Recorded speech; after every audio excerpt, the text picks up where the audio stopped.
નમસ્કાર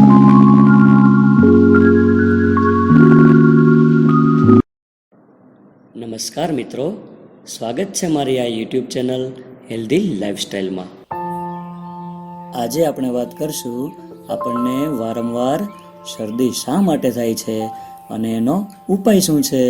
તો જ્યારે વાતાવરણમાં ફેરફાર થાય છે ત્યારે એમની સાથે સાથે આપણા શરીરમાં પણ અનેક નાના નાના ફેરફારો થતા હોય છે અને આ સમય દરમિયાન જો કોઈ વસ્તુનું પ્રમાણ આપણા શરીરમાં વધી જાય તો તેની અસર તરત જ દેખાઈ આવે છે. આમ જોવા જઈએ તો આપણા શરીરને સુવ્યવસ્થિત રીતે કાર્ય રાખવા માટે આપણને બધા જ સ્વાદની જરૂર પડે છે, જેમાં ખાટા, મીઠા, તીખા, તુરા અને કડવા આ બધા જ સ્વાદવાળા ખોરાક આપણા રોજિંદા જીવનમાં અને ઋતુ અનુસાર આપણે લેતા જ હોઈએ છીએ.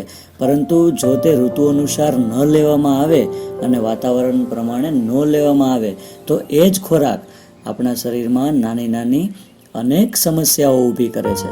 એમાંની એક સમસ્યા જે આપણને બધાને વાતાવરણના ફેરબદલના કારણે વારંવાર થાય છે તે એટલે શરદી. આ શરદી થવાનું કારણ શું? તો જ્યારે વધારે પ્રમાણમાં ખાટા, મીઠા અને ઠંડા ખોરાક આપણે લઈએ છીએ ત્યારે આપણને આ શરદી થાય છે.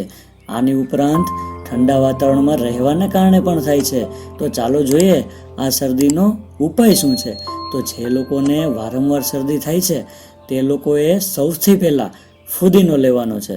ફુદીનો તો આપણે બધાએ જોયો જ હશે, જે પાણીપુરીનું પાણી બનાવવામાં વપરાય છે તે ફુદીનો. ત્યારબાદ આપણે એક આદું લેવાનું છે. હવે આપણે 1 કપ પાણી લઈશું અને એમાં 10થી 15 નંગ ફુદીનાના પાન ઉમેરી દઈશું અને 1 ટુકડો આદું ઉમેરી દઈશું. હવે આપણે આ મિશ્રણને ગેસ ઉપર ધીમા તાપે એક વાસણ ઉપર ઉકાળવાનું છે. આ મિશ્રણને ત્યાં સુધી ઉકાળવાનું છે ત્યાં સુધી આ 1 કપ પાણીમાંથી અડધો કપ થઈ જાય ત્યાં સુધી આપણે ઉકાળવાનું છે. આ ઉકળી જાય ત્યારબાદ આપણે એમને ગળણી વડે ગાળી લેવાનું છે અને આ થઈ ગયો આપણો શરદી માટેનો ઉકાળો. હવે આ ઉકાળો ક્યારે લઈ શકાય અને કેવી રીતે લઈ શકાય? તો આ ઉકાળો સવારમાં પણ આપણે નરણા કોઠે લઈ શકીએ છીએ.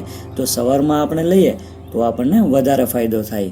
તેમજ દિવસ દરમિયાન જમવાના 1 કલાક પહેલાં એવી રીતે દિવસમાં 3 વખત પણ આપણે પી શકીએ છીએ.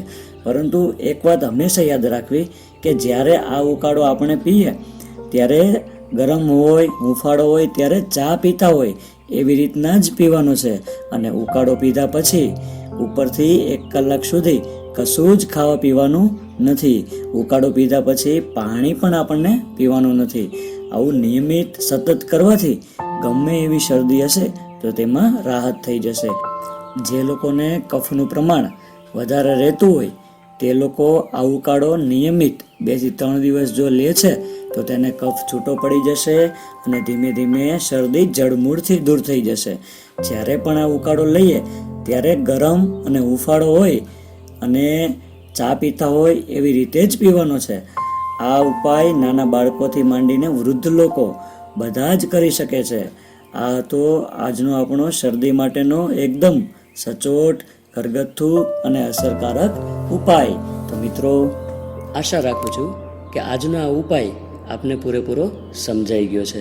તો આવા જ અવનવા ઉપાય જોવા માટે અમારી ચેનલને લાઈક કરો, શેર કરો અને સબસ્ક્રાઈબ કરો. તેમજ અમારા વિડીયો તમારા સુધી પહોંચતા રહે એમના માટે બેલ આઇકોન પ્રેસ કરો.